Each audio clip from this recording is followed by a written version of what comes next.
मिंबर नूर पर जलवाबार उलमाए ज़वील एहतराम मुफ्तियान निज़ाम मशाइख सादात हाज़िरीन अहले सुन्नत व जमाअत अस्सलामु अलैकुम व रहमतुल्लाहि व बरकातुहू। वालेकुम अस्सलाम व रहमतुल्लाहि।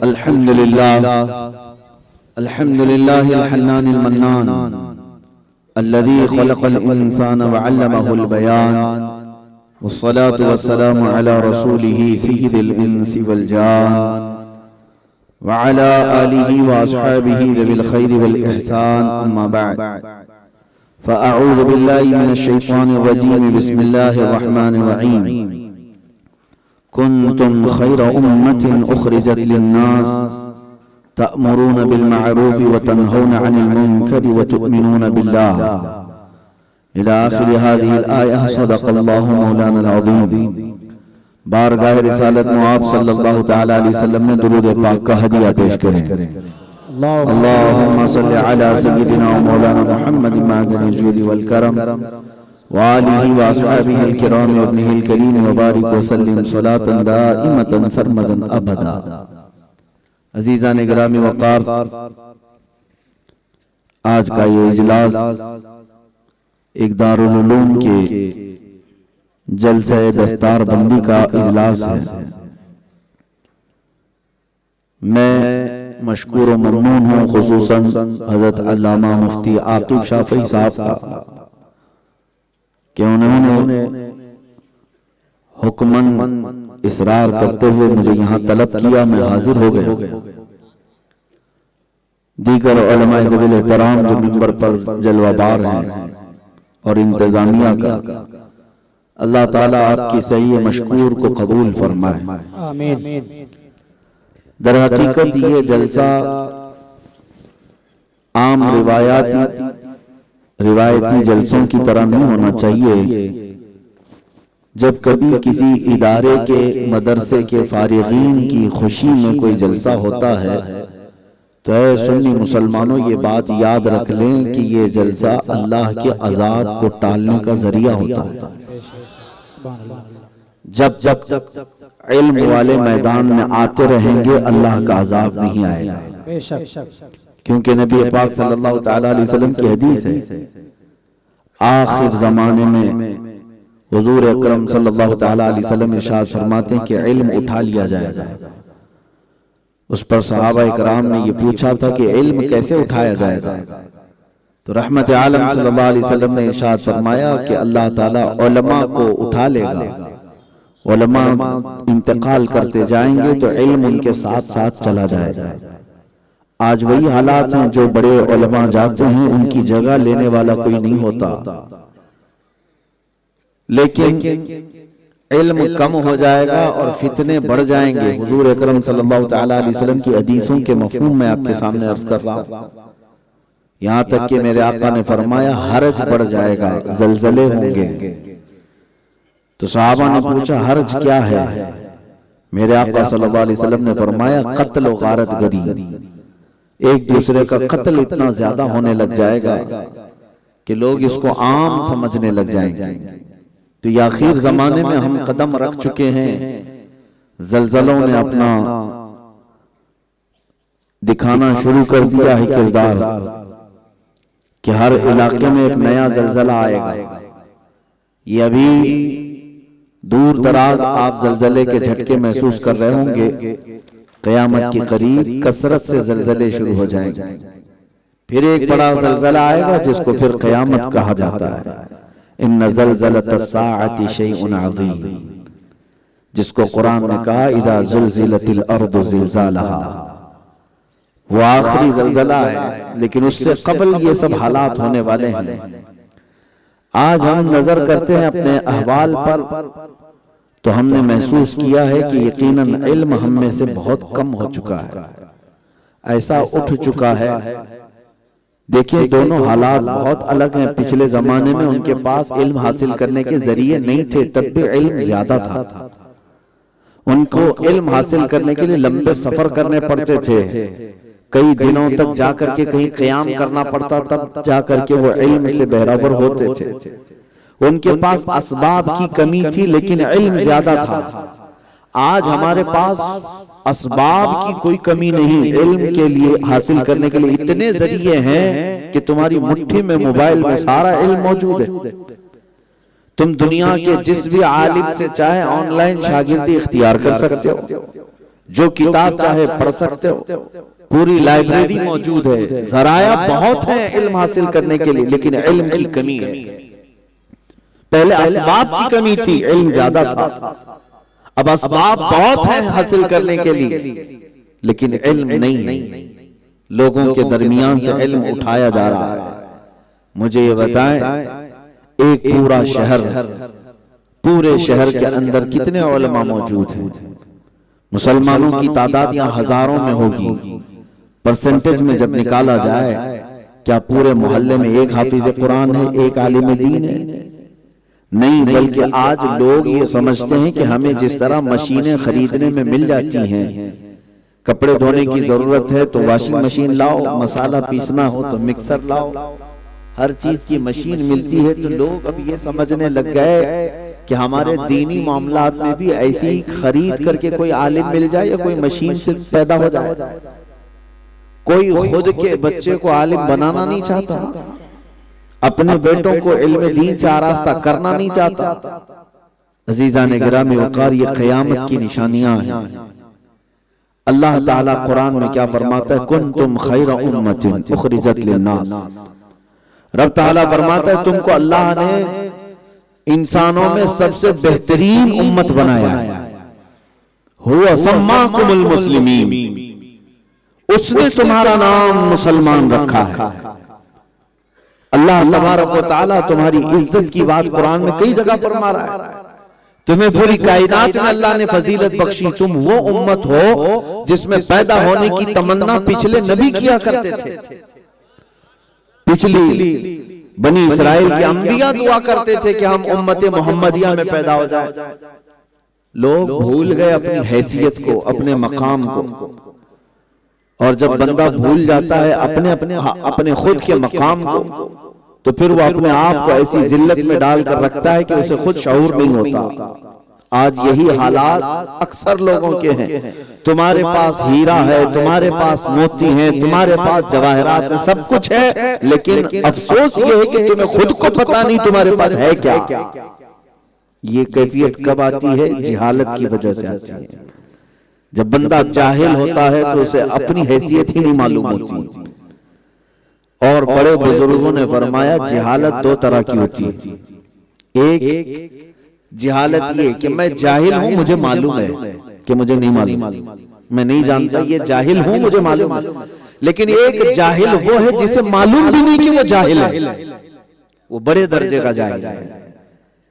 और वो बड़े दर्जे के जाहिल कसरत से हो गए। आज लोगों को ऐसा लगता है कि हम अच्छे ही हैं, नहीं, जाहिल हैं, उसके बावजूद पता भी नहीं उनको कि जाहिल है। और ये जहालत जब आम होती है तो बुराइयां घर कर जाती हैं। बुजुर्गों ने फरमाया सारे गुनाह जहालत के पेट से पैदा होते हैं। सारी बीमारियां जहालत के पेट से जन्म लेती हैं। अब आपको एक मिसाल मैं बता दूं, आंख बंद करके आपकी मैं किसी अंधेरी कोठरी में बिठा दूं जिसके सारे दरवाजे बंद हो, खिड़कियां भी ना हो, कोई रोशनदान भी ना हो, एक अंधेरा कमरा, उसके अंदर आपकी आंखों पर पट्टी डालकर मैं आपको बिठाऊं और उसके बाद एक बड़े से थाल के अंदर कोई चीज ला करके मैं आपके सामने रखूं और कहूं कि खा लीजिए इसको। अगर कहूं हलवा है तो आप हाथ उठाएंगे, बर्तन में डालेंगे। अब उसमें हलवा हो कि कीचड़ हो कि गोबर हो, तुम्हें पता नहीं, अंधेरा है। आदमी हाथ डालेगा और खाने की कोशिश करेगा, उसे अंदाजा नहीं है कि मेरे सामने क्या, क्यों? वजह सिर्फ यह है कि अंधेरा है। और जब अंधेरा होता है तो उसका हाथ कहां पड़ रहा है उसे खुद एहसास नहीं होता। यही मिसाल जिहालत की है। जब बंदा जाहिल होता है उसे ये पता ही नहीं होता कि उसका कदम कहां पड़ रहा है, शरीयत पर है भी कि नहीं है। और इल्म को मेरे आका ने फरमाया अल इल्मु नूरुन, इल्म रोशनी है और रोशनी में कोई जल्दी खता नहीं करता। अजीजा ने गिरामी, हाथ कहां जा रहा है, पैर कहां जा रहा है, इतना तो उसे मालूम होता है। बाज लोगों ने ये बना रखा है जैसे कुछ लोग कहते हैं हम तो जाहिल हैं, मौलाना अगर गलती करते हैं, अरे वो तो पढ़े लिखे आदमी फिर भी इतनी गलती कर रहे हैं, वो तो बड़े जुर्म वाले हैं, बड़े मुजरिम हैं, हम तो जाहिल हैं, हमको तो पता ही नहीं था, हम तो कम गुनहगार हैं, हम अगर गलती कर गए तो हम तो नहीं जानते थे। उल्टा कह रहे हो, उल्टा कह रहे हो। इल्म वाला अगर गुनाह करता है तो उसको सिर्फ गुनाह की सजा है, और जाहिल अगर गुनाह करता है तो उसे डबल सजा है, एक गुनाह करने की और एक इल्म हासिल क्यों नहीं किया, दो दो गुनाह उसके ऊपर हैं। अजीजा ने गिरामी वक़ार, मैं आपको बताऊं आज उम्मत के जो अहवाल हैं, बहुत दिल पसीज जाता है, दिल के अंदर से टीसें उठती हैं। जिस तरफ भी देखो मुआशरे को आज ऐसा गहन लगा हुआ है कि छोटे से बच्चों से लेकर के जवानों तक हम हमारे दरमियान से अखलाक, किरदार, हर चीज छीन ली गई। सबसे पहले जो चीज हमसे छीनी गई है वो हमारा इल्म है। आपको पता है हम हिंदुस्तान की सरजमीन पर रह रहे हैं, यहाँ की कट्टरवाद तंजीम, यहाँ अपने पंजे गाड़े हुए जिसको 100 साल के करीब होने लग गए आरएसएस, इन्होंने अपना एक डेलीगेशन स्पेन भेजा था ये मालूम करने के लिए कि 700 साल तक स्पेन में मुसलमानों की हुकूमत थी, आखिर खत्म कैसे हुई, आखिर में इनके साथ हुआ क्या था।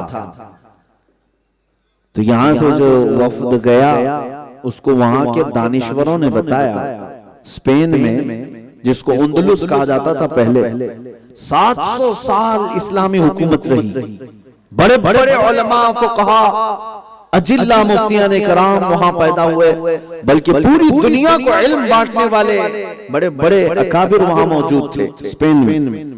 लेकिन हुकूमत खत्म कैसे हुई, आखिर जमाना कैसा आया उन पर। तो वहां के जो दानिश्वर थे उन लोगों ने यहां से गई हुई एक जमात को ये कहकर के भेजा, बहुत सारे असबाब थे, उसमें से एक सबब ये था कि आखिर जमाने में हमने मुसलमानों को उनके उलमा से दूर कर दिया था, उनके उलमा की इमेज खराब करके कौम के दरमियान डाला, ताकि लोग जो है अपने उलमा से भरोसा निकाल लें। तो जब कौम उलमा से दूर होती है तो वो दीन से भी दूर हो जाती है, दीन से भी खत्म हो जाती है।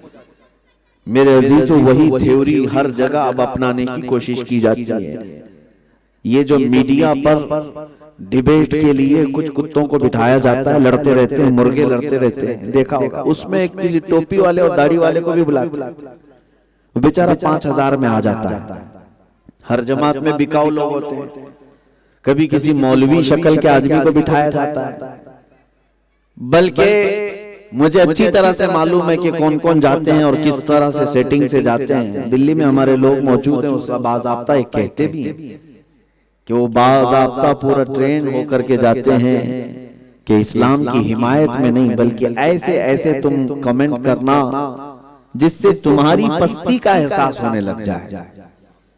और होता यही है, ये टेलीविजन में बैठ करके जो डिबेट करते हैं, मुसलमान तो सारे उनको देख रहे होते हैं, और जब वो सामने वाले के सामने ठंडा पड़ने लग जाता है, जवाबात नहीं देता, तो लाखों मुसलमानों के दिलों में एक नर्वसपन पैदा होता है, क्या मेरा दीन इतना कमजोर है कि उसके मुकाबिल में बैठ भी नहीं पाता, उसके जवाबात भी नहीं दे पाता। ये बाज़ाब्ता इसीलिए हरकतें कराई जाती हैं कि सारे मुसलमानों के दिलों से अपने उलमा की अजमत कम हो जाए। हमारे मौलवी तो जानते ही नहीं, देखो डिबेट में बैठते हैं, हार के आ जाते हैं, शिकस्त खा के आ जाते हैं। अक्सर मुसलमान तो बोलने भी लग गए कि ये मौलवी लोगों को कुछ आता जाता नहीं, डिबेट में चले जाते हैं। तो जब भरोसा, अरे मौलवी लोगों को आता जाता नहीं, आपको क्या मालूम वहां बुलाए कौन से मौलवी जाते हैं, ये तो देखो। जो अल्लाह के रसूल के सच्चे नाइबीन हैं, वो तो पूरे दीन को आज संभाले हुए हैं, वो तुम्हारे अकीदे की मुहाफजत में भी लगे हुए हैं। मेरे अजीजों, ये डिबेट करने वाले इन तमाम ज़रख़रीद लोगों को इसीलिए बिठाया जाता है कि तुम्हारे दिलों से इस्लाम की और उलमा की अजमत कम हो जाए। एक मीडिया वाला वो राब्ता करता रहा, हमने कहा कि इनको सबको फिक्स लोगों को आप बुलाते हो, हमें तो कभी डिबेट के लिए नहीं कहा और ना हमें शौक है।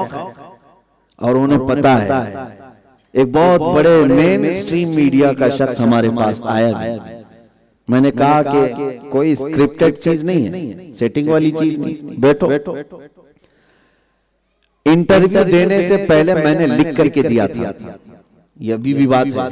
मैंने कहा था 100% यकीन के साथ कहता हूं कि आप मेरा ये इंटरव्यू अपनी टीवी में चला ही नहीं सकते। कहा कि मौलाना आप जवाब तो दीजिए, हमारे जो हैं हम अपने ऊपर भेजते हैं और सारी चीजें आपकी चलाई जाए। जब इनके शिवलिंग का मसला था तो तकरीबन आधा घंटा तक सारी बातें हमसे रिकॉर्ड करके ले गए, पूरा वीडियो बना करके ले गए। और उसके बाद दूसरा दिन, तीसरा दिन, चौथा दिन, अब तो कितने महीने हो गए वो पता नहीं इंटरव्यू कहां चला नहीं आया। हमें पता था उनको जो चाहिए वो मसाला हमारे पास से जब नहीं मिलेगा तो इनकी टीवी में जरूरत किस बात की।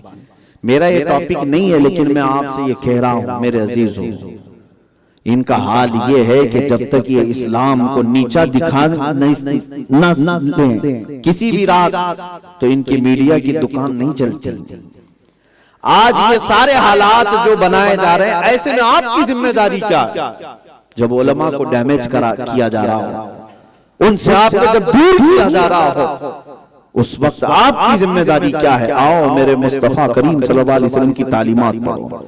ऐ नौजवानों, दिल पर हाथ रख करके बताना, आज अगर तुम्हारे दिलों में अज़मत मुस्तफा है, आज अगर रसूलुल्लाह सल्लल्लाहु तआला अलैहि वसल्लम की कोई हदीस जानते हैं तो किसने तुम्हें बताया? यही उलमाए हक ने ही बताया। तुम्हें अगर रसूलुल्लाह तक कोई करीब करता है तो ये उलमाए रब्बानियीन ही हैं।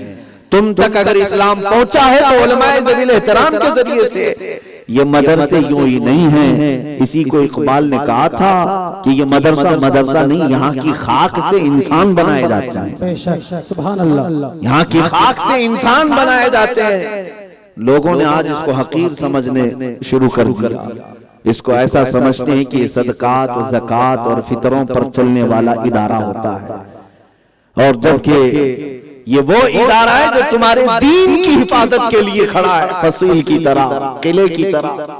जिस इलाके में कोई मदरसा होता, उलमा पैदा हो रहे होते हैं, मुझे अच्छी तरह से मालूम है वहां पर बदअकीदों का गुजर नहीं होता, ईमान पर डाका डालने वालों का गुजर नहीं होता। क्यों? हमने देखा है घर में जब चूहे ज्यादा आने लगे तो स्प्रे मारने से बेहतर है कि बिल्ली पाल लो। चूहा मार दवाई रखने से बेहतर है कि बिल्ली पाल लो। बिल्ली कुछ करे ना करे, आवाज लगाती रहे, चूहे नहीं आते। इसी तरह उलमाए रब्बानियीन जिस इलाके में रहते हैं वो सिर्फ आवाज लगाते रहे, बदअकीदे चूहे वैसे ही रास्ता काट लेते हैं। सुभान अल्लाह। नारे तकबीर, नारे रिसालत, मसला से आला हज़रत, नारे तकबीर, नारे रिसालत। मेरे अजीजों, आप खैर उम्मत हैं। किस लिए खैर उम्मत हो? आप पता है आपको कुरान ने कहा है खैर उम्मत, तुम सबसे बेहतरीन उम्मत हो। किस लिए कुरान ने कहा आपको? उसकी वजह भी अल्लाह ने बयान फरमाई, तअमुरून बिल मारूफ व तनहूना अनिल मुनकर व तुमिनून बिल्लाह। तुम लोगों को अच्छाई का हुक्म देते हो, बुराइयों से रोकते हो, और अल्लाह को बगैर देखे मानते हो, ईमान लाते हो। ये तीन चीजें तुम्हारे अंदर हैं, इसलिए तुम सबसे बेहतरीन उम्मत। लेकिन मैं आपको बताऊं, ये तीनों काम उम्मत में अगर कोई कर रहा है तो वो उलमाए ज़वील एहतराम है। लोगों को अच्छाइयों का हुक्म देना, बुराइयों से रोकना, अल्लाह पर यकीनी तौर पर ईमान लाना, ये उलमा के अंदर बदरजा अतम पाया जाता है। बाकी सारे लोग अपने अपने इस्तिताअत के मुताबिक अम्र बिल मारूफ नहीं अनिल मुनकर कर रहे हैं, लेकिन अल्लाह ने हमें जो ये लक़ब दिया है खैर उम्मत का, वो इसलिए कि तुम पूरी दुनिया को अच्छाई की तरफ बुला रहे हो। मेरे अजीज, अच्छाई की तरफ बुलाने वाला कौन है? आज तुम्हारी मस्जिद का इमाम। बुराइयों से रोकने वाला कौन है? आज तुम्हारी मस्जिद की खिताबत, मिंबर से जो आवाज निकलती है वो बुराइयों को रोकती रहती है, अच्छाइयों का हुक्म देती रहती है। लेकिन मेरे अजीजों, अगर इन आवाजों को तुमने खत्म कर दिया तो फिर खैर उम्मत का ये टाइटल भी तुम्हारी गर्दन से निकल जाएगा। तुम फिर जलील हो जाओगे। अगर तुम्हारे दरमियान उलमा नसीहत करने वाले ना रहे, सुनो हदीस पाक, मेरे आका सल्लल्लाहु तआला अलैहि वसल्लम ने इरशाद फरमाया, तीन चीजें याद रखो, जब तुम्हारे दरमियान, ये फरमाया गया जब तुम्हारे दरमियान, तीन लोगों के मुतालिक कहा गया, एक अमीर लोग उम्मत के, दूसरे उलमा इल्म वाले, और तीसरे औरतें। ये तीनों जमात के एक बहुत रीढ़ की हड्डी है। अमीर लोग और उलमा दोनों के बारे में एक हदीस में है कि ये दोनों अगर सही हो गए तो पूरी उम्मत सही हो जाएगी, उमरा और उलमा, और दोनों ये पहिए हैं उम्मत के, ये अगर सही हो गए तो पूरी उम्मत सही हो जाएगी। और जो हदीस में सुना रहा था वो ये है, हुजूर फरमाते हैं जब तुम्हारे आलिम दयानत को छोड़ दें, बददयानती करने लग जाए, हक बात को छुपाने लग जाए, लोगों की चापलूसी में बात करने लग जाए, और अमीर जितने भी हैं तुम्हारे मालदार, ये बखील हो जाए, अपने माल पर सांप की तरह बैठ जाए, और जब तुम्हारी औरतें बेहया होकर बाहर आ जाए, हुजूर फरमाते हैं तो फिर जमीन का नीचे वाला हिस्सा ऊपर से बेहतर है तुम्हारे लिए। मतलब क्या है? फिर तुम्हारा जमीन पर जीना अच्छा नहीं, जमीन के नीचे कब्र में जाना ही बेहतर है। जब ये तीन चीजें तुम्हारे अंदर हो जाएं, उलमा बददयानत हो जाए, अमीर बखील हो जाए, औरतें बेहया हो जाए, आज हो गई वो चीजें। ये फितनों का दौर है। अजीज़ान गिरामी वक़ात, मैं एक बात अर्ज करना चाहता हूं कि उलमा बददयानत क्यों होने लग गए, उलमा हक गोई से बाज क्यों आने लग गए? कभी वजूहात भी तो देखो। ये कौम की खुद की पैदा की हुई सूरत हाल है। तुमने खुद उलमा के साथ वो रवैया इख्तियार किया है, जब तुम्हारी जरूरतें होती हैं तो उनके आगे पीछे रहते हो, और जब जरूरतें निकल जाएं तो फिर इमाम की नाड़ी पकड़कर खींचो, उसके पांव पकड़ करके खींचो, उसका गला दबाओ, उससे कहो कि बात नहीं करना, इस मसले में नहीं बोलना, उस मसले में नहीं बोलना। ये किसी खास के लिए नहीं कह रहा, मैं इसी फील्ड से ताल्लुक रखता हूं। तकरीबन इस मैदान में मुझे तकरीर करते हुए भी 17 साल हो गए, बहुत छोटी उम्र से तकरीर करता है। कई मिंबरों पर जाने से पहले किसी ने कह दिया कि यहाँ पर सूद के बारे में मत बोलना मौलाना, अक्सर लोग जो है ब्याज का कारोबार करते हैं, बुरा लग जाए। जहां ये कहा जाए हम तो पूरा टॉपिक ही सूद को बनाते हैं। आप नहीं बुलाते ना बुलाओ, लेकिन मैं अपना दीन और अपना इल्म बेचने तो नहीं आया। ये रसूलुल्लाह की अमानत है, कान खोल करके सुन लो। तुम्हें अगर बुरा लगता है तो बुरा लगे, इसलिए कि हमें पता है बुखार की दवा कड़वी होती है, निगल जाओ तो बुखार चला जाएगा। हाँ, बुखार की दवा कड़वी होती है, खा लो अच्छा है, हम दवा दे रहे हैं। सूद का एक लुकमा जो खाया, हुजूर फरमाते हैं उसका गुनाह ऐसा है जैसे कि काबे के सामने अपनी मां से जिना किया। किसी को बुरा लगता है सूद के कारोबार में मुलव्विस है तो तौबा कर ले। ये नहीं कि मौलाना का गला दबाए जा करके आइंदा से सूद के बारे में मत बोलना। मेरे अजीजों, ये उलमाए हक जब तक बोलते रहेंगे तुम्हारे मुआशरे का नासूर खत्म होता रहेगा। जो कैंसर फैलता जा रहा है वो निकलेगा। मैं उलमा से कहता हूँ, यहाँ बच्चे अब फारिग होने को आ गए हैं। हुजूर हाफिज मिल्लत रहमतुल्लाह ताला अलैह अल जामिअतुल अशरफिया के बानी, जिसने पैदा किए कितने लालो गौहर, हाफिजे दीनो मिल्लत पे लाखों सलाम, हजारों उलमा जिन्होंने पैदा किए। उनका एक कौल, मेरे वालिद भी उनके शागिर्द रहे, फरमाते हर बच्चे को मदरसे के वो ये नसीहत करते कि दो चीजें अपनी जिंदगी में लाजिम रख लेना। दो चीजें हर आलिम के लिए, हर तालिब इल्म के लिए, मेरे लिए भी नसीहत है। हाफिज मिल्लत रहमतुल्लाह अलैह फरमाते थे कि दो चीजें लाजिम रख लेना अपनी जिंदगी में, कभी किसी जालिम दादा से डरना नहीं और किसी छोटे पर जुल्म करना नहीं। बस कि अपने से छोटे पर जुल्म मत करो, और चाहे कोई कितना ही बड़ा हो उससे खौफ मत खाओ, डरो मत। वो तुम्हारे रिस्क का दरवाजा नहीं है, अल्लाह रज़्ज़ाक़ हकीकी है। या अगर तुम्हारे ऊपर एक दरवाजा बंद करेगा, मौला 70 दरवाजे खोलेगा। हक बोलना बंद ना करें। अजीज़ान गिरामी वक़ार, मैं आपको बताऊं, मैं एक छोटा सा तालिब इल्म हूं। उलमाए ज़वील एहतराम की कोई गुस्ताखी मकसूद नहीं, लेकिन ये डिबेट वाले जो मसले आपने देखा होगा टीवी चैनल्स पर रोज जाते कोई ना कोई इस्लाम को वहां निशाने बनाए जाते हैं, मेरे आका की शान में तौहीन की जाती है, और हमारा कोई एक बैठा रहता है जिसको चोगा पहनाया जाता है और मेकअप करके लाया जाता है और वो ओल फोल बक करके चला जाता है, ताकि मुसलमानों के दिलों से इस्लाम की और बानी इस्लाम की अजमत कम हो जाए। इन्हीं हालात को देखते हुए हमने चीख मारा था, हमने ललकार करके कहा था ये डिबेट और ये मुनाज़रे बंद करो, आओ मैदान में उतर करके देखते हैं। सुभान अल्लाह, नारे तकबीर, नारे रिसालत, मसलक आला हज़रत, नारे तकबीर, नारे रिसालत।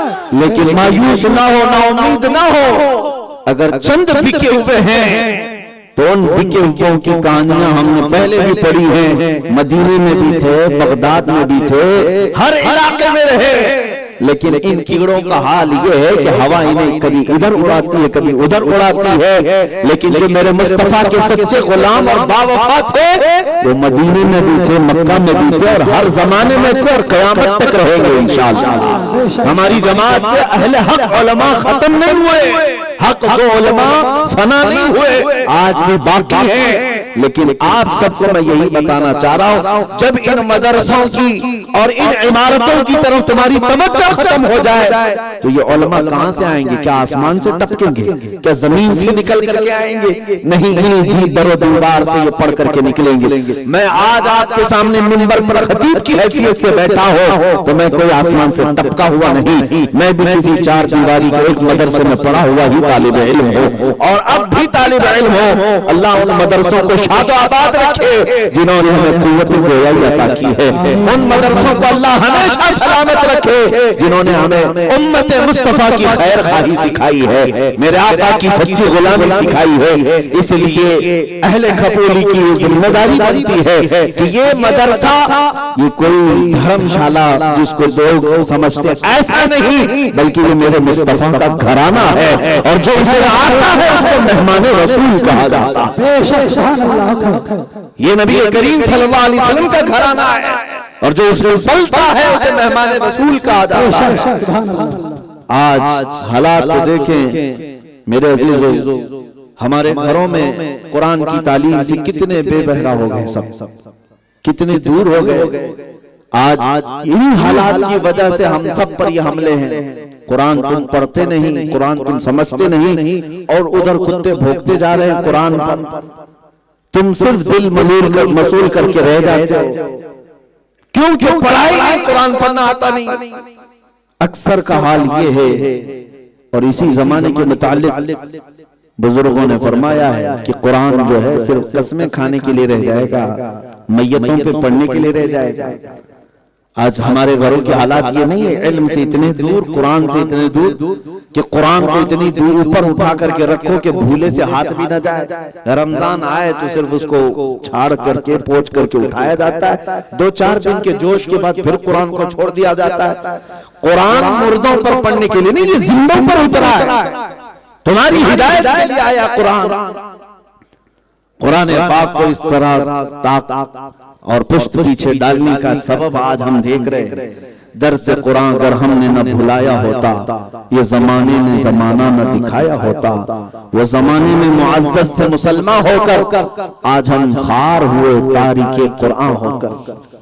जब कुरान पढ़ना छोड़ दोगे, हदीस पाक में जिस घर में कुरान की तिलावत नहीं होती उस घर में मुर्दे रहते हैं, वो घर कब्रिस्तान है, वो घर कब्रिस्तान है। तुम इससे बेहतर दोस्त न दुनिया में ढूंढ सकते हो न आखिरत में। कुरान तुम्हारा सबसे बेहतरीन दोस्त है। अल्लाह ताला ने कुरान में इरशाद फरमाया, नुनज़्ज़िलु मिनल कुरानि मा हुवा शिफा व रहमतुल लिल मुमिनीन। हमने कुरान में हर वो चीज उतार दी है जो मोमिनों के लिए शिफा भी है और रहमत भी है। तुम कुरान को छोड़ करके बाबाओं के पीछे पड़े हुए, कभी उस बाबा के पीछे, कभी एक तावीज, एक गंडे के लिए लोग पैसा भी देते हैं, चक्कर भी काटते हैं, जबकि वो रहमान खुद तुम्हारे घर कुरान रखा है। तुम्हारे पास हर एक के पास कुरान है, तुम ये समझते हो कि फला ने कुछ करा दिया, फला ने कुछ करा दिया। तुम्हें क्या हुजूर की हदीस मालूम नहीं, चाहे जैसा भी कराया हो अल्लाह की ताकत से बढ़कर तो नहीं। दुनिया का बड़ा सा बड़ा जादूगर जादू क्यों ना किया हो, तुम्हें अपने रब पर यकीन है या नहीं?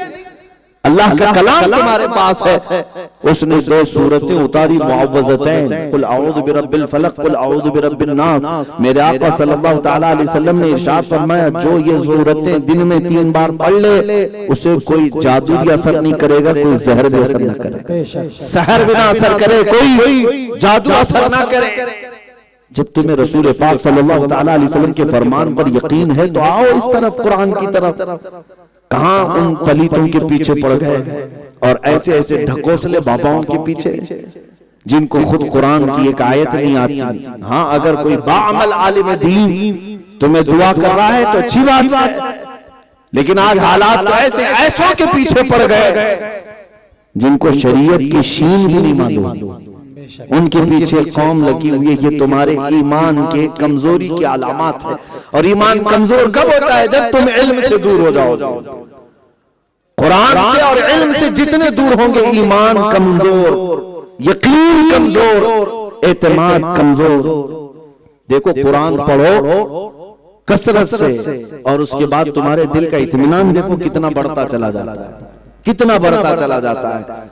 तुम्हें कभी किसी की हाजत नहीं महसूस होगी। कुरान में इतनी तासीर आज भी है और क़यामत तक रहेगी। कुरान में असर है आज, और अल्हम्दुलिल्लाह हमने प्रैक्टिकली देखा है। मैं तो ये मानता हूं कि दुनिया में जमीन आसमान तक जा सकती है, आसमान नीचे गिर सकता है, मगर मेरे मुस्तफा का कौल झूठा नहीं हो सकता। जब मेरे आका ने फरमाया तो यकीनन होगा ही होगा। ये यकीन की कमजोरी भी इल्म की कमी की वजह से आती है। जितने तुम दूर भागते रहो, तुम्हारे ईमान पर फर्क पड़ेगा। अजीजान गिरामी वक़ात, आज इन हालात को देख करके मुझे अफसोस ये होता है कि कुरान को आज लोग जलाने लग गए, कुरान की आयतों को बदलने की बदमाश बातें करने लग गए कि हम 26 आयतें निकाल देंगे, 27 आयतें निकाल देंगे। यह और बात है कि ये निकाल तो एक नुक्ता भी नहीं सकते, यह और बात है कि वो एक जबर भी नहीं बदल सकते, लेकिन जुर्रत और हिम्मत करने लग गए। वजह क्या है? वजह क्या है? हालात तुम्हारे इस तरह आ गए, जिसको एक शायर ने कहा था, दीवार क्या गिरी मेरे खस्ता मकान की, लोगों ने आने जाने का रास्ता बना लिया। जब किसी के घर की दीवार गिर जाती है तो लोग वहां से गुजरना शुरू हो जाते हैं, रास्ता बना लेते हैं। आज जब तुम टूट गए तो हर कोई तुम्हारे ऊपर निशाना बनाने लग गया, हर कोई तुम्हें टारगेट करने लग गया। तुम अगर फिसले ना होते, तुम अगर गिरे ना होते, तो इन पाखंडियों की इतनी जुर्रत ही नहीं थी कि ये कुरान तक जाते, ना इनकी इतनी हिम्मत होती कि मेरे मुस्तफा की अजमत तक बात करते हैं। जिनको पेशाब करने का तरीका नहीं मालूम हो, मेरे मुस्तफा के अखलाक क्या जाने। तरीका तो तरीका छोड़ो, जिनको दूध पीना मालूम नहीं, नजासत पीना मालूम है, वो हुजूर के अखलाक पर बात करेंगे, वो नबी पाक सल्लल्लाहु अलैहि वसल्लम की इज्जत पर बात करेंगे। अरे जिनको गोबर कोहे नूर से बेहतर लगता हो, वो हलाल चीजें जानते ही कहां, हलाल क्या जानते हैं? हमें मालूम है, लेकिन ये सारी जुर्रतें तुम्हारी कमजोरी की वजह से, तुम्हारी कमजोरी की वजह से।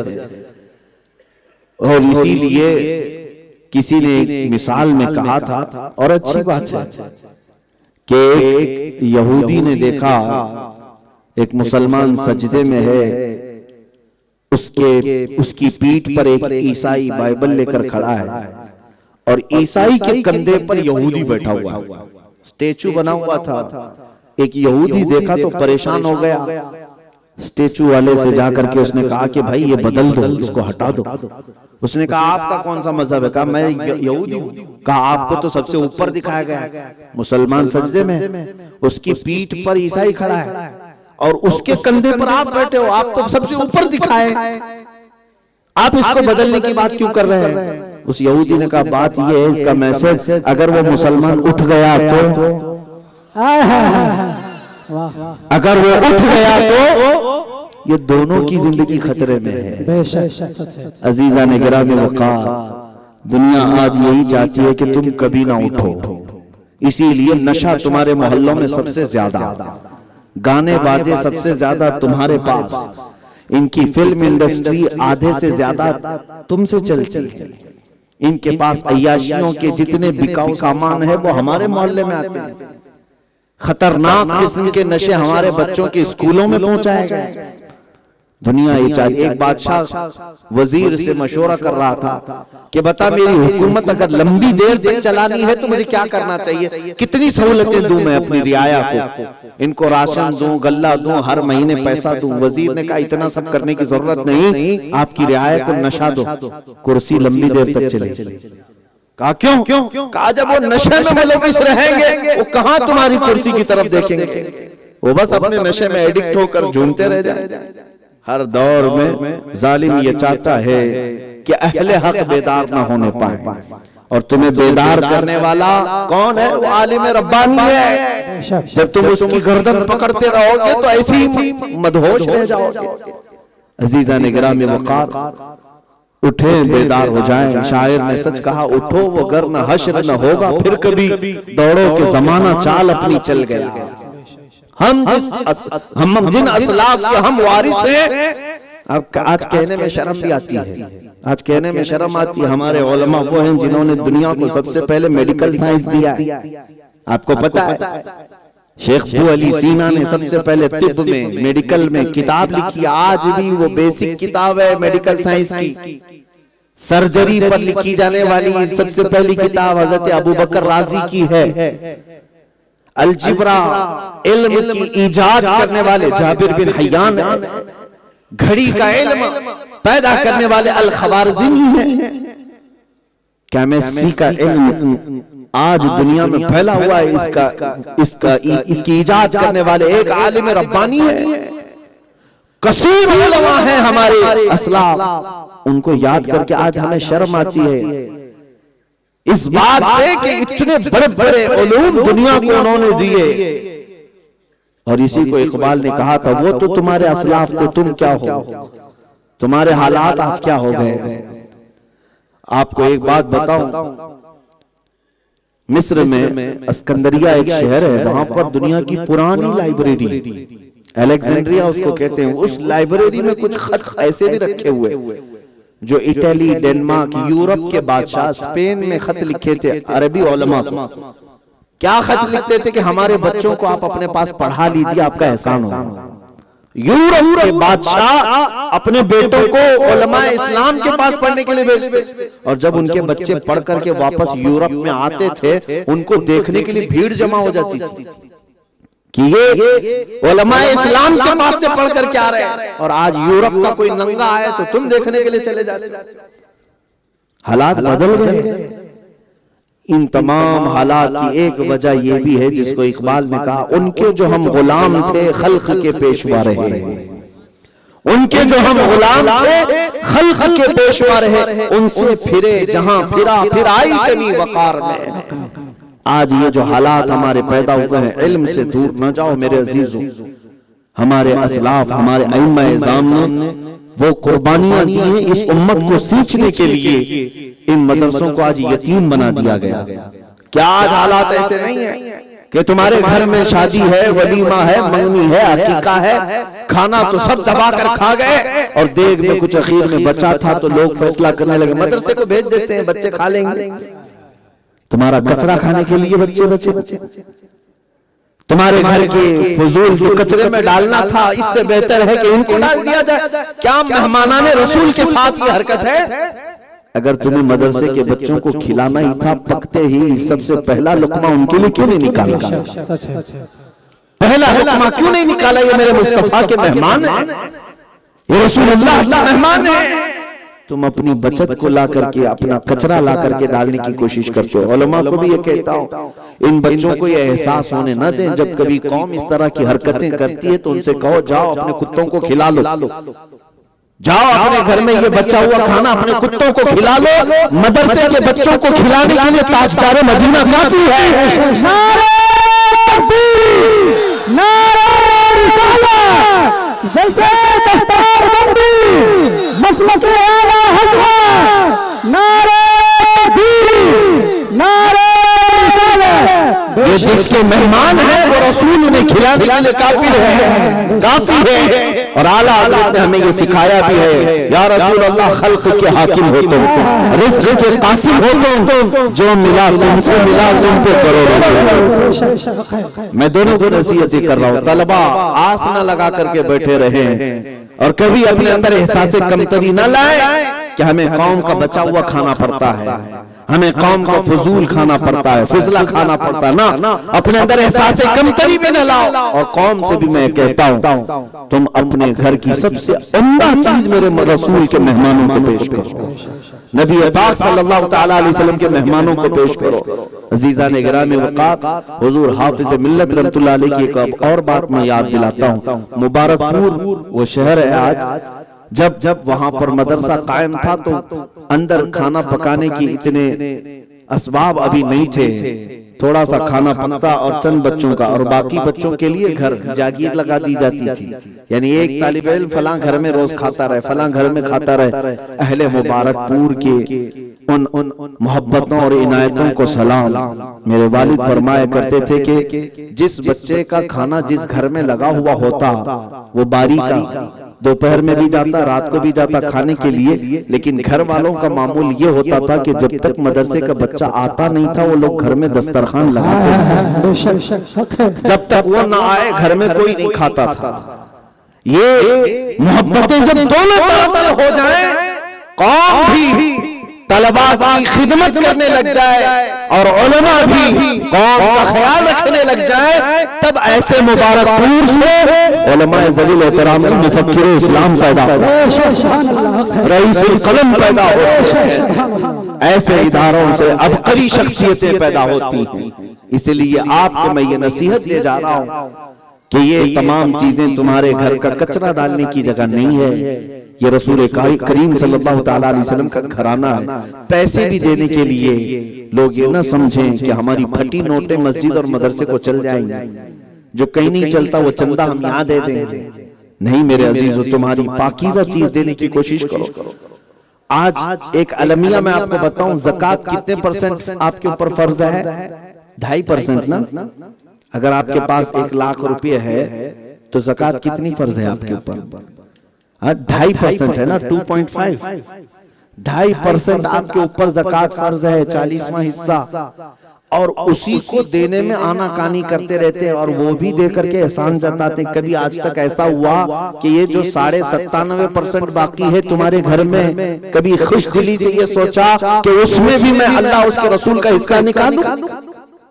नहीं, हम पूरे मदरसों को 2.5% में पालने की कोशिश कर रहे हैं।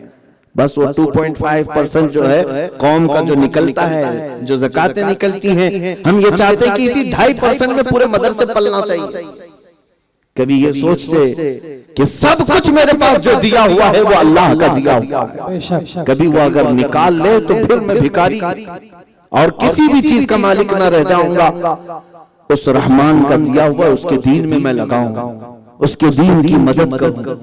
और मेरे आका सल्लल्लाहु तआला अलैहि वसल्लम की हदीस, अल्लाह ताला को अपने बंदों में जो सबसे पसंदीदा चीज है उनमें से एक काम ये है कि अल्लाह की रजा के लिए खामोशी से वो अल्लाह की रजा में दे दे। यहाँ तक कि फरमाया मेरे आका ने, सदका तुम देते हो, खैरात तुम देते हो, लेने वाला हाथ अल्लाह का होता है, जबकि वो मोहताज नहीं तुम्हारे माल का, वो लेता है। और हदीस में है जैसे बछड़े को पाला जाता है, अल्लाह तुम्हारी खैरात को ऐसे पालता है। और जब तुम क़यामत के दिन जाओगे तुम्हारा दिया हुआ 1 रुपया का सदका वो एक पहाड़ के बराबर होगा। और अल्लाह फरमाएगा जा ये सारी तेरी नेकियां हैं। बंदा कहेगा इतनी बड़ी नेकियां मेरी कैसी? अल्लाह फरमाता है फलां दिन तूने जो खैरात किया था उसको मैंने लेकर के परवरिश किया, वो आज तेरी खैरात और तेरा सदका इतना बड़ा हो चुका है। बंदा उस दिन तमन्ना करता काश मेरा पूरा माल मैंने सदका कर दिया होता, आज मैं क़यामत के दिन सर फख्र से बुलंद किया होता। अजीजा ने गिरामी वक़ात, ये चंद बातें जो हालात के मुतकाजी थी, इसलिए मैंने आपके सामने अर्ज किया। अब मैं आपके सामने जो करंट सिचुएशन है उस पर भी मैं गुफ्तगू करता हूँ। उलमाए हक का जो किरदार है हर जमाने में, वो क्या किरदार है? वो दीन को बेचने वाला नहीं, दीन को बेचने वाला नहीं, दीन की नुमाइंदगी करने वाला। आज जैसे बाज लोगों को ये बात कड़वी भी लगती है। कल मैं एक जगह तकरीर में था, वहां पर कुछ हजरात ने आकर के मुझसे कहा, आप बहुत सख्त लहजे में बात करते हैं, किसी को भी निशाना बनाते हैं, बहुत सख्त लहजे में। मेरे अजीजों, मेरी तकरीरें और भी सुन लो, बड़े नरम अंदाज में हम बात करते हैं, सुलझे हुए और संजीदा अंदाज में बात करते हैं। लेकिन आपको एक बात मैं बताऊं, जिसके पास आखिरी सामान कुछ बचा हुआ हो, जिसके पास आखिरी असासा कुछ बचा हुआ हो, और उस सामान पर भी तुम नजरें गाड़ने लग जाएं और उसको चोरी करने की कोशिश करोगे, आदमी बिफर जाता है, फिर बेकरार होता है। हमारे पास आज जो आखिरी असासा है वो मेरे मुस्तफा की मोहब्बत का खजाना, सुभान अल्लाह, ये सबसे बेहतरीन और सबसे बड़ा असासा। और जो आखिरी बचा हुआ है, इस पर भी जब डाका डालने की कोशिश करोगे तो क्या अभी भी तुम समझते हो कि मीठे अंदाज में बात करेंगे, नरम अंदाज में बात करेंगे? तुम डाके पे डाका डालते जाओ और हम आराम से बात करें। अजीजा ने गिरामी, ये बात इसलिए कह रहा हूं, कुछ लोगों को बात हमारी कड़वी लगी कि आपने किसी को इतना सख्त निशाना बनाया। किसको? कहा कि एक मौलवी साहब अभी हिंदुस्तान भर में गंद फैलाए हुए, बहुत ज्यादा उन्होंने खलफशार मचा दिया है। क्या कह करके अल्लाह और ओम सब एक ही है। तारीख में जाओ, पहले यही था। ये तमाम चीजें जो आज फैलाई गई हैं, इस पर भी बात करने पर कुछ लोगों को लगा इतने सख्त आपने उनका रद्द कर दिया। कहा तो फिर क्या हम इस्तेकबाल करते हैं? हम इस्तेकबाल करते हैं? हमारे उसूल और हमारे जड़ों पर जब बात आ गई, आज देखो सोशल मीडिया पर ये नाहंजार मजाक करने लग गए कि तुम अजाने बदल डालो और उसकी जगह ओम पुकारो। तुम्हारे मौलवी जब ये कह रहे हैं तो वो यही पुकारो। आज ये शोशा उम्मत में किसने छोड़ा? इसीलिए मेरे अजीजों, एक बात याद रखो, आलिम हक को पहचानना भी जरूरी है।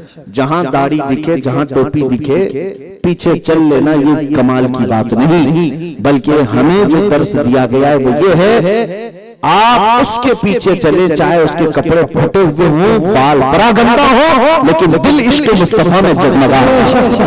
वो तुम्हारे सर का ताज है, वो तुम्हारी आंखों का दुलारा है, हुजूर की तरफ ले जाने वाला है, तो वो आलिम रब्बानी है, वो आलिम हक्कानी है।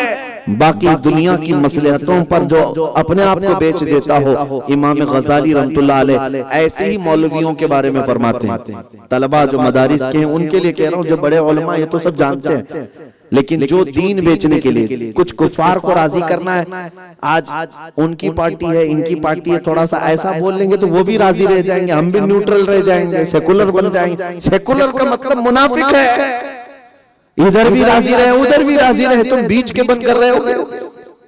और बीच का होना अच्छी बात नहीं है, या तो इधर के हो जाओ या उधर के हो जाओ। लेकिन जो लोग कहते हैं कि ये भी राजी रह जाए हमसे, आज इनकी हुकूमत है, आज इनका दबदबा है, इनका गलगला है, इनको भी थोड़ा राजी रखेंगे, इनको भी राजी रखेंगे। इमाम गजाली रहमतुल्लाह अलैह फरमाते हैं ऐसे मौलवी के बारे में कि वो आलिम उस मक्खी से ज्यादा गलीज है जो पखाने पर बैठती है, उस मक्खी से ज्यादा गलीज है, इसलिए कि वो अपना दीन बेच दिया थोड़े से टुकड़ों की वजह से। और ऐसी यहूदी उलमा के बारे में कुरान में आया है, इश्तरो बिही समनन खलीला, उन्होंने थोड़ा सा माल खरीद लिया और दीन बेच दिया। मेरे अजीजों, उलमा रब्बानीन का जो किरदार है वो क्या है? आज के हालात क्या बिगाड़ पाएंगे? एक दौर यहाँ ऐसा भी था जब अकबर की हुकूमत थी, अकबर डिक्टेटर, इलेक्शन वाला नहीं, बादशाह, और उसके दौर में उसने तो पूरा दीन ही बदल डाला। कहा 1000 साल हो गए, एक नया दीन लाना है, और नए दीन का नाम रखा दीन इलाही, और उसमें सारे अहकाम बदल दिए कि अब अजान की जगह सीख बजाएंगे और मूर्तियां भी मिंबर पर रखी जाएंगी हर मस्जिद पर। मिक्स दीन पैदा कर दिया गया। और जो शाहाना सतवत को देख करके डरे हुए सहमे हुए थे, आगे पीछे चल रहे थे, अरे बादशाह जो कहेगा ठीक है, कौन इससे पंगा लेगा?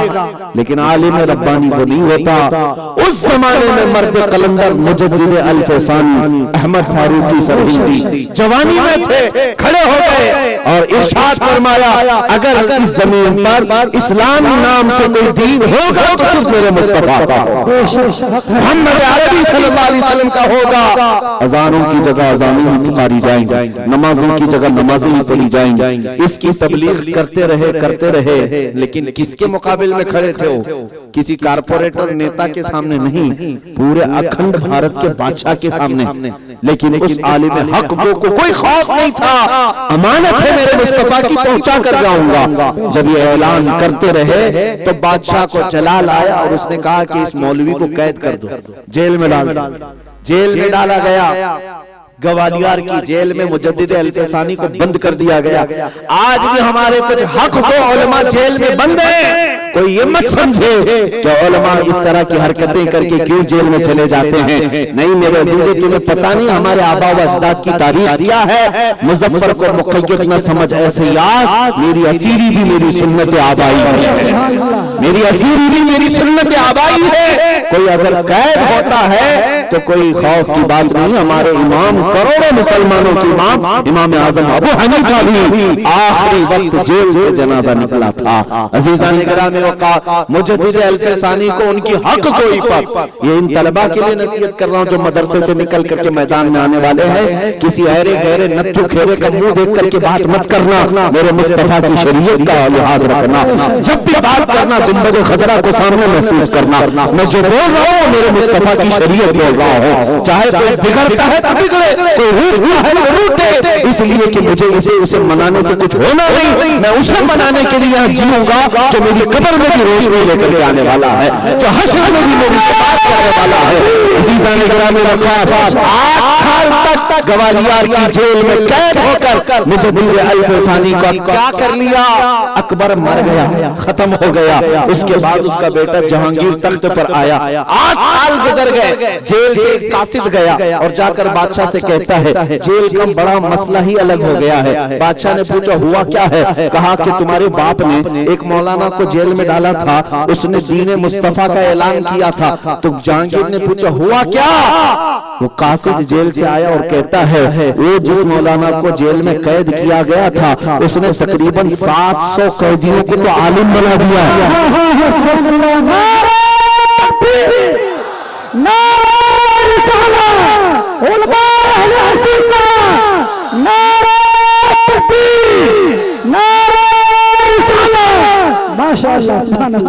उसने जेल को भी ऐसा बना दिया।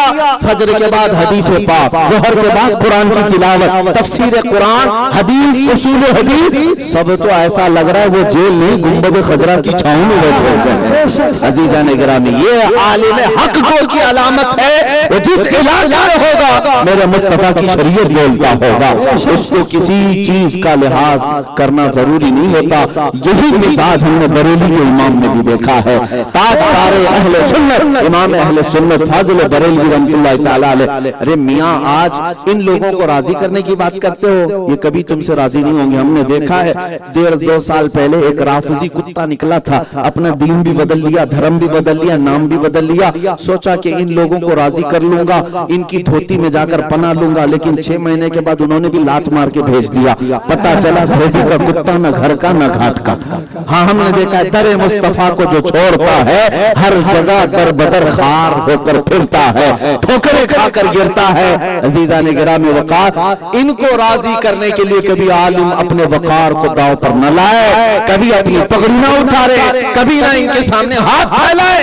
आला हज़रत का मिजाज तो देखो, बड़े बड़े तो छोड़ो। एक साहब नानपारा के रहने वाले आए और कहा नानपारा के बड़े सेठ साहब हैं, बड़े पैसे वाले हैं, मौलाना अहमद रजा आप अच्छे शायर हैं, 1-2 शेर मेरे सेठ साहब की शान में भी लिख दीजिए ताकि मैं उनको सुनाऊं तो वो इनाम भी दे देंगे, हमें पैसे भी दे देंगे। आला हज़रत का कलम जलाल में आया और फिर उन्होंने लिखना शुरू किया। तो अपने सेठ साहब की तारीफ करने की बात करता है और दुनियादारों की तारीफ की बात करता है। सुन, अब अहमद रजा कलम उठाता है और लिखता है वो कमाल हुस्न हुजूर है, गुमान रक्स जहां नहीं, यही फूल खार से दूर है, यही शम्मा है धुआं नहीं, करूं मध्य अहले दुअल रजा, पड़े इस बला में मेरी बला।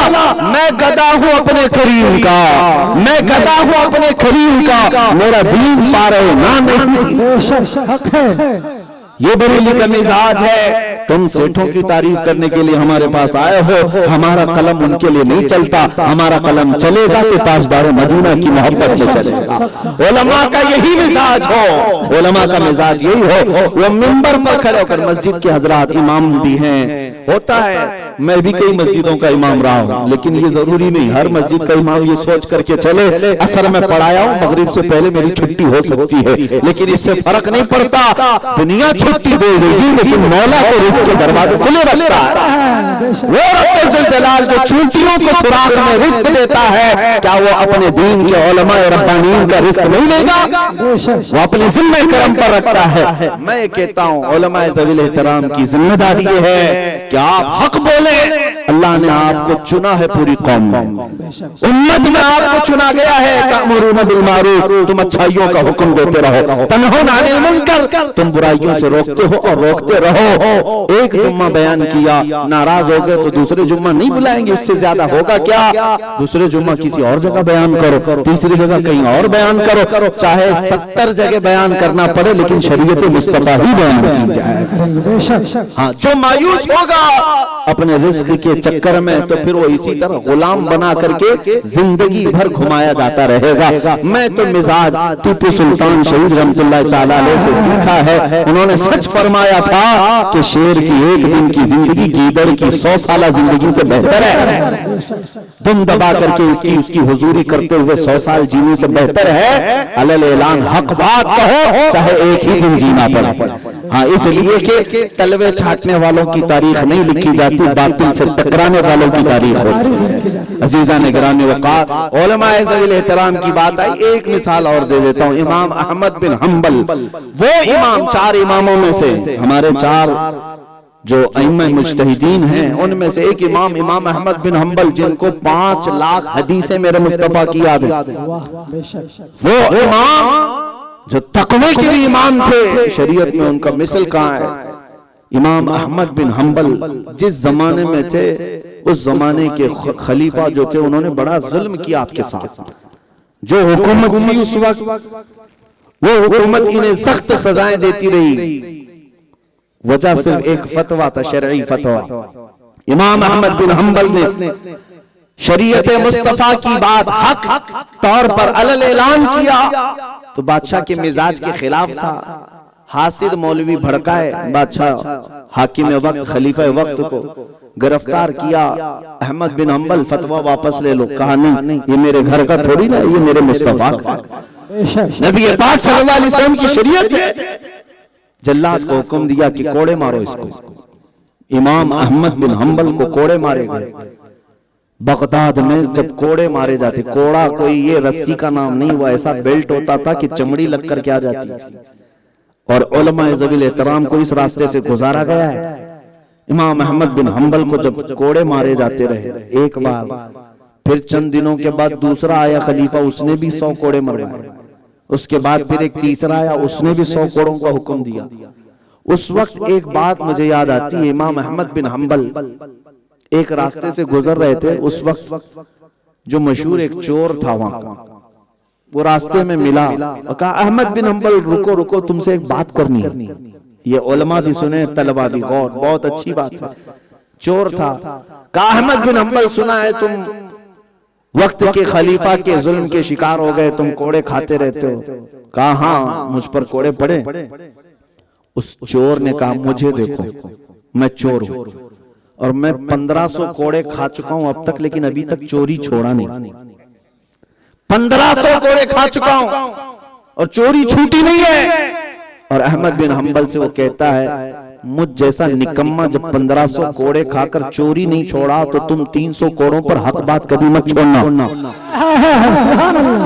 चोरी नहीं छूटी तो तुझसे दीन नहीं छूटना चाहिए। ये कहकर वो चला गया। इमाम अहमद बिन हम्बल कहते, इससे बेहतर बात तो मुझे कभी नजर ही नहीं, इससे बेहतर बात नजर नहीं आई। आज लोग गुनाहों पर फांसी चढ़ जाते हैं, जब उन्हें खौफ नहीं होता तो तुम मेरे मुस्तफा की इज्जत पर चढ़ जाओ तो किस बात का खौफ है? अजीजा ने गिरामी वक़ार उलमा से यही कहता हूं, इमाम अहमद बिन हम्बल रज़ियल्लाहु ताला अन्हु के साथ एक मामला ये भी हुआ। एक बार उनकी सिर्फ तहबंद बंधी हुई थी, लुंगी और पीठ खुली है, कोड़े मार रहा है जल्लाद। कोड़े मारते मारते उनकी लुंगी खुलने लगी और दोनों हाथ जंजीरों से बंधे हुए हैं। अब जब तहबंद खुलने लगी तो आपकी आंखों से आंसू आ गए कि मेरा सतर खुल जाएगा अभी। और बेसतर होने का खौफ उन्हें सता रहा था, बाकी कोड़ों का दर्द नहीं। लुंगी खुल जाएगी, सतर नजर आने लग जाएगा और रोने लगे। अचानक गैब से 2 हाथ बाहर आए और अहमद बिन हंबल की तहबंद को मजबूती से पकड़ लिया और बांध दिया। और उसके बाद उनकी लुंगी जब टाइट हो गई तो फिर आप मुस्कुराने लगे। जो हंस रहे थे, जो रो रहे थे, हंसने लग गए। जल्लाद अपना कोड़ा छोड़कर देखने लगा, अभी तो ये रो रहा था, लुंगी नीचे जा रही थी और सही हो गई और ये हंस रहा है, क्या बात है? जल्लाद ने पूछा, क्या बात है, तुम अभी रो रहे थे, अब हंसने लग गए। अहमद बिन हंबल कहते, तू अपना काम जारी रख, तू अपना काम जारी रख, तू जो कोड़े लगा रहा है लगा, इसलिए कि जिसके लिए कोड़े खा रहा था उसकी मदद आ गई। मेरे अजीजों, याद रखो, शरीयत मुस्तफा के तहफ्फुज़ के लिए जो उलमा मैदान में उतरते हैं वो कभी अपने आप को तन्हा मत महसूस करें। हर घड़ी मेरे मुस्तफा की इआनत उनके साथ होती है, मदद उनके साथ होती है। और हमने महसूस किया है आज अल्हम्दुलिल्लाह मुझ फकीर को इस बात का बड़ा एहसास है। कोई इससे पहले अभी चंद 6 महीने या साल भर गुजरे होंगे, एक बड़ी टीम भी हमारी स्कूटनी के लिए कहां से कहां तक घूमती रही। इनके अकाउंट चेक करो, इनका रेवेन्यू, इनके जमीनें, इनके जायदाद, इनके घर क्या क्या है, इनको बैक सपोर्ट कौन कौन करता है, सब चेक करो। सब लेकर के गए, कुछ मिला नहीं, मेरे नाम का कोई घर ही नहीं। और उसके अलावा ऐसा नहीं है कि मैं कोई आपको गलत बयानी कर रहा हूं, हकीकत में कभी इस चीज का अभी तक मैंने किया नहीं। मेरे पैदाइशी गांव से लेकर मेरे पढ़ने की जगह तक और हर जगह सब छान मार कर आए। मेन चीज ढूंढना यह था कि कौन सी पार्टी का नेता इनके पीछे खड़ा है जो इतना ये बोलते। और कई लिंक लगाई गई और मियां हकीकत तो ये है कि हम तो इनसे अलग एलर्जिक हैं ये पार्टियों से। और हम तो बार बार इन नेताओं के मुतालिक जो भी आता है इनकी गलत चीजों पर हम टिप्पणी करते रहते। वैसे भी कोई नेता हमारे करीब आता नहीं, सारे लोग, अक्सर की बात मैं कह रहा हूं, कोई करीब आना भी नहीं चाहता। और जब ये देख करके वो टीम गई, इनके पीछे कौन है कौन है, एक हमारे बहुत करीब रहते थे, उनको 40 किलोमीटर दूर लेकर के गए। कहा कि तुम सब अच्छी तरह जानते हो इनकी इनकम क्या है, कौन नेता इनका बैक सपोर्टर है, कौन पैसे वाले इनके इर्द गिर्द है। ये 1 साल पहले की बात है। बहुत वो साहब बेचारे घबराए और उनसे कहा कि मुझे जितना मालूम है मैं सब बता दिया आपको, अब और जो चीजें मालूम करनी डायरेक्ट आप उन मुफ्ती साहब से पूछ लो। तो वो साहब मुझे आकर कहने लगे, एक टीम आई और इस तरह की हमसे तफ्तीश कर रही थी। तो मैंने कहा उनसे ये क्यों नहीं कह दिया आपने कि नेता, सियासी रहनुमा, पैसे वाले अमीर, ये सारे अगर सब खड़े भी हो जाएं, सारी तमाम ताउन हमारे साथ हो भी जाएं, तो क्या ये हमें छोड़ देंगे? अगर बड़े बड़े लोग सब खड़े हो जाएं, इसलिए कि हमने देखा है 40-40 साल हुकूमत करने वाले जेल में बैठे हुए हैं अभी।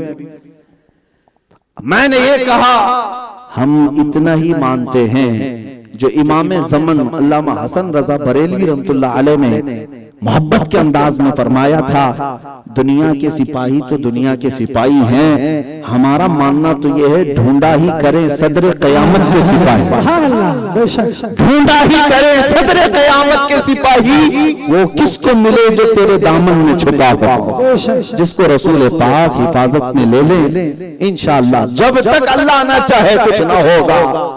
इस तकदीर पर यकीन के साथ उलमा आगे बढ़े। हमारे साथ अगर कुछ होना है तो एक चूंटी और एक मच्छर से भी हम हिलाक हो जाएंगे, और अगर कुछ ना होना अल्लाह हिफाजत में रखा है तो फिरौन को आने दो, नमरूद को आने दो, अबू जहल को आने दो, कुछ ना होगा। अल्लाह मुहाफिज है। जब रब तबारक व तआला हिफाजत फरमाता है और अगर हमारे साथ कोई आजमाइश होती है तो ये मसलहत खुदावंदी है।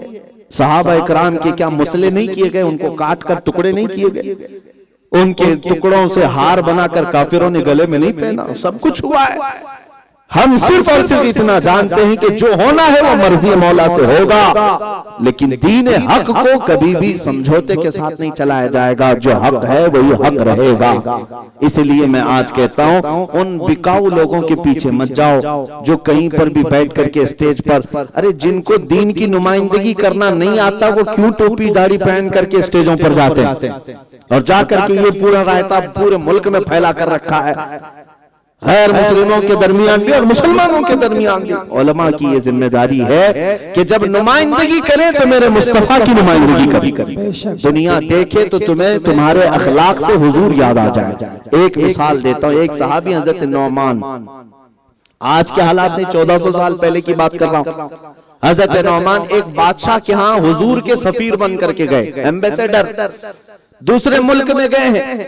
जब बादशाह को पता चला मोहम्मद अरबी के सफीर हैं, मोहम्मद अरबी सल्लल्लाहु अलैहि वसल्लम के एम्बेसडर आ रहे हैं, तो उसने रेशम का कालीन बिछवाया और फिर सोने से कलाई की हुई कुर्सी लगाया, इज्जत के लिए कि सफीर आ रहा है मोहम्मद रसूलुल्लाह का। अगरचे वो बादशाह मुसलमान नहीं था, लेकिन जब हजरत नौमान वहां पहुंचे, अकेले थे, मदीना कितनी दूर, ना इंटरनेट है, ना फोन है, ना कोई वीडियो कॉल करने वाला है, ना कोई शूट करके भेजने वाला, क्या हो रहा है किसको क्या खबर। लेकिन हजरत नौमान वहां जब पहुंचे तो देखा कालीन बिछी हुई रेशम की, आपने उसको तलवार से निकाल कर अलग कर दिया, अपनी तलवार से नोक से उसको फाड़ कर साइड कर दिया और कहा जमीन पर चल कर के आए। और जब बादशाह के करीब सोने से कलाई की हुई कुर्सी रखी थी तो आपने ठोकर मार करके गिरा दिया, कहा कि मुझे सादी कुर्सी दो जिस पर मैं बैठूं। बादशाह ने पूछा, इतना एटीट्यूड, इतना गुरूर और तकब्बुर क्यों है तुम्हें कि मेरे इस्तकबाल के लिए रखी हुई चीजें तुमने ठुकरा दिया। हजरत नौमान ने क्या प्यारा जवाब दिया, कहा ये गुरूर और तकब्बुर की वजह से नहीं, मैं मोहम्मद रसूलुल्लाह का सफीर हूं। मेरे रसूल मेरे आका ने फरमाया रेशम का इस्तेमाल मर्द के लिए हराम है, सोने का इस्तेमाल मर्द के लिए हराम है। तू सारी दुनिया भी लाकर रखता, मैं ठोकर मारता, मुझे मेरे रसूल की इज्जत पे आती। सुभान अल्लाह। ये है नुमाइंदगी, ये है रसूल पाक की तर्जुमानी करना। तुम जिस मैदान में भी रहो मुसलमान हो, ये नहीं कि दूसरे के पास जाए तो उसको राजी करने के लिए तुम टोपी भी छुपा ली, दाढ़ी भी छिला ली, वो भी राजी रहे, ये भी राजी रहे। अजीजा ने गिरामी वकार, ये दुनिया है, इसको राजी करते करते कुछ लोग कुत्ते बन जाते हैं, लेकिन दुनिया राजी नहीं होती। राजी करना है तो मकीनी गुंबद खजरा को राजी करो, वो बहुत जल्दी राजी भी होते हैं और बहुत जल्द अल्लाह की बारगाह में तुम्हारी सिफारिश भी करते हैं। इसी को आला हजरत फाजिल बरेलवी रहमतुल्लाह तआला अलैह ने हमें फरमाया है, आज ले उनकी पनाह, आज मदद मांग उनसे, कल न मानेंगे कयामत में अगर मान गया, फिर के गली गली तबाह, ठोकर सबकी खाई क्यों, दिल को जो अक्ल दे खुदा, तेरी गली से जाए क्यों। अजीजा ने गिरामे वकार, मेरी तकरीर का खुलासा यही है, लुब्बे लुबाब ये है, आ जाओ उस नुक्ते पर जहां मेरे मुस्तफा ने तुम्हें छोड़ा है।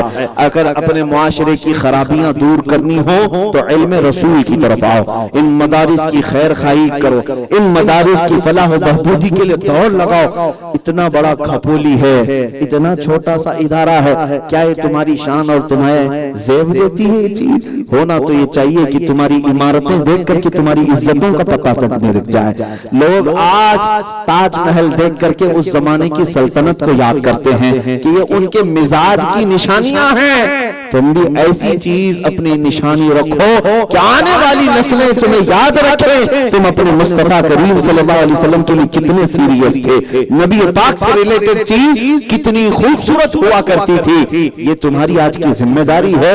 ये मत समझना कि मैं कोई चंदा करने तुम्हारे पास आया हूँ, मैं मुजन्निद नहीं हूँ, मैं चंदा करने वाला वो आदमी नहीं। आपको अच्छी तरह से मालूम है, मैं पूरे हिंदुस्तान भर घूम रहा हूँ, मैं चंदा पैसों का नहीं करता, मैं तो मजमे में सीधे ऐलान करता हूँ, नोट और सिक्के नहीं, कौन है जो मेरे मुस्तफा के नाम पर अपनी गर्दन लेकर हाजिर है। हम तो इस बात का चंदा करते हैं कि हुजूर की इज्जत पर, उनके कदमों पर कौन मर मिटने को तैयार है। बाज को अगरचे ये खराब लगता हो, लेकिन मेरे अजीजों ये जो इमारतें हैं ये तुम्हारे मुस्तकबिल की जमानत है। मैं अक्सर जगहों पर ये कहता हूँ, जलसे करते हैं। आज मैं एक रिपोर्ट आपको बता दूं, उलमा इकराम यहाँ बैठे हुए हैं। बिहार के एक दौरे से मैं वापस आ रहा था तो एक एनालाइज करने वाले वहां के रिपोर्टर, उन्होंने कहा बिहार में रोज जलसे होते हैं, बड़े बड़े जलसे होते हैं। एक छोटा सा गांव है, मैं कसरत से भी वहां के दौरे करता आया और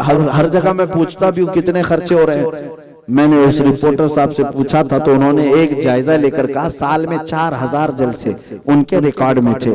हर जलसे में 5 लाख रुपए से कम खर्चा नहीं होता, पूरा मेला लगता है, न जाने क्या क्या इंतजाम सब थी। मैं जलसों का मुखालिफ नहीं हूँ, ये नहीं कहता कि जलसे होना नहीं चाहिए, लेकिन जिस एक सूबे में, एक रियासत में 4000 जलसे और उसका एक मिनिमम खर्चा निकाला जाए तो साल में 2000 करोड़ रुपए खर्चा हुए मुसलमानों के। लेकिन अफसोस ये है कि पूरे सूबे में मुसलमानों के लिए कोई यूनिवर्सिटी नहीं है, कोई एक ऐसा शानदार इदारा नहीं है जिसमें तुम्हारे कौम के बच्चों का मुस्तकबिल परवान चढ़े। आज आपके घरों में जो बड़े बड़े नियाज़ें, बड़े बड़े दावतें, ये जो कुछ भी खैर खाई की चीजें होती है, खाना खिलाना सवाब है, लेकिन किसको खिला रहे हो? जो ऑलरेडी पेट भरे हुए लोग हैं। हमारे यहाँ खाना किसको खिलाते हैं आप? हाँ, सब भरे हुए लोग हैं, उनके घर में भी खाना बनता है, जबरदस्ती है आ करके खा के जाते हैं और फिर कहते हैं गौस पाक की नियाज। गौस पाक जिस नियाज की फजीलत बयान कर रहे हैं ये उन लोगों को जिनको खाना मयसर नहीं, भूखे हैं, जिनके घर में रोटी भी नहीं बनती। आज हमारी नियाज की बड़ी बड़ी देगें, मैं नहीं कहता कि मत बनाओ, नियाज करो, लेकिन कुल दीन ये नहीं है। रात को आपने खाना खिलाया अच्छी बात है, लेकिन कल उसको भूख लगेगी कि नहीं लगेगी? कल फिर भूख लगनी है उसको, परसों फिर भूख लगनी है उसको। लेकिन अगर इस तरह का एक इदारा कायम कर दिया तो ये सुबह क़यामत तक चमकता रहेगा। ये क़यामत तक सिर्फ चमकता नहीं, इसकी चटाइयों पर बैठा हुआ एक तालिब इल्म कुरान की सदाएं बुलंद करता रहेगा, रसूल पाक की हदीसें पढ़ता रहेगा। ये तुम्हारी खबर में भी जरिया नजात है। सिर्फ और खाना पकाना, खिलाना और बांटना इसमें ना रह जाओ, बल्कि इल्म की तरफ आओ, इन इदारों के क़याम की तरफ आओ। आज की सख्त जरूरत है। आज हमारी बच्चियां परेशान हैं, ये जिस कॉलेज में जाएं इनके हिजाब का बड़ा मसला आ जाए। हाँ, बहुत सारे भेड़िए इनका हिजाब छीनना चाहते हैं, पाबंदी लगाना चाहते हैं। बहुत सारे लोगों ने शिकायत की, हम प्रोटेस्ट करें, एहतजाज करें। मैंने कहा किस बात का? कॉलेज उनकी है, सिस्टम उनका है, मैनेजमेंट उनका है, तुम जा रहे हो और एहतजाज करोगे, प्रोटेस्ट करोगे। खैर लो अपने घर की, तुम क्यों अपनी बच्चियों के लिए कॉलेज नहीं बनाते? जहां पर्दे का एहतमाम हो, जहां तुम्हारी बच्चियां इज्जत के साथ पढ़ सके, इसकी तरफ ख्याल तो नहीं किया, तुम एहतजाज करने की बात कर रहे हो। अज़ीज़ान गिरामी औक़ात, सोच समझ करके कदम उठाएं। आप पढ़े लिखे लोग हैं, इस इलाके के रहने वाले सुलझे हुए हैं, इसलिए मैं बातें अर्ज कर रहा हूं। इन इल्म के किलों की तरफ जब तुम तवज्जो करोगे, इंशाअल्लाह वल अज़ीज़ एक ऐसा किला तैयार होगा जहां तुम्हारा मुस्तक़बिल देखना। कल के यहाँ बच्चे, तुम्हारे नस्लों में आने वाले, वो गाने गाते हुए सड़कों पर आवारा नहीं घूम रहे होंगे, बल्कि यहाँ से निकलने वाला हर गली में बच्चा गुनगुना रहा होगा, मौला सल्ली वसल्लिम दाइमन अबदा अला हबीबिका खैरुल खल्क़ि कुल्लिहिम। उसकी जुबान से मेरे मुस्तफा के नगमे होंगे, हर गली से खुशबू मुस्तफा आ रही होगी, बल्कि चंद दिनों के बाद माहौल में मदीना तैयबा की हवाएं महसूस करने लग जाओगे। अल्लाह करीम कहने सुनने से ज्यादा हमें अमल की तौफीक अता फरमाए। मेरी तकरीर का खुलासा हर बार मैं ये कहता हूँ कि मोहम्मद से वफात होने तो हम तेरे हैं, ये जहां चीज है क्या लाहो अलम तेरे हैं, कुव्वत इश्क से हर पस्त को बाला कर दो, बहर में नामे मोहम्मद से उजाला कर दो। व आखिर दावाना अल्हम्दुलिल्लाहि रब्बिल आलमीन। अस्सलाम वालेकुम। आप हज़रात बैठे रहें। इन तलबा की हौसला अफजाई और उनके एजाज में इनके सरों पर आज अमामा बांधा जा रहा है। यह अमामा दुनिया के बादशाहों के ताज से भी महंगा है। हाँ, इसलिए कि हदीस में क़यामत के दिन इनके माँ बाप को ताज पहनाया जाएगा जिसकी रोशनी से सूरज फीका पड़ जाएगा। आज ये जो एजाजी तौर पर इनके सरों पर अमामे बांधे जाते हैं, ये ताज है, ये ताज ज़र्रीन है। अल्लाह करीम हर घर में हाफिज कुरान अता फरमा है। हाँ, सिर्फ आमीन नहीं, कोशिश भी करो, घरों में कोशिश भी करो। अच्छा बच्चा जब पैदा हो तो उसको अल्लाह की राह में वक्फ करने की नीयत करो। मैं ये नहीं कहता कि सारे बच्चों को मदरसे में लेके आकर डाल दो, नहीं, ये इरादा क्यों नहीं करते, मेरा बच्चा स्कूल भी पढ़े, कॉलेज भी जाए, यूनिवर्सिटी भी जाए, लेकिन अल्लाह का कलाम भी सीने में महफूज करे। इंशाअल्लाह अज़ीज़ वो वक्त आएगा जब हमारे बच्चे स्कूल और कॉलेज की तालीम भी हासिल कर रहे होंगे, लेकिन साथ में कुरान पाक को भी सीने में बसा रहे होंगे इंशाअल्लाह।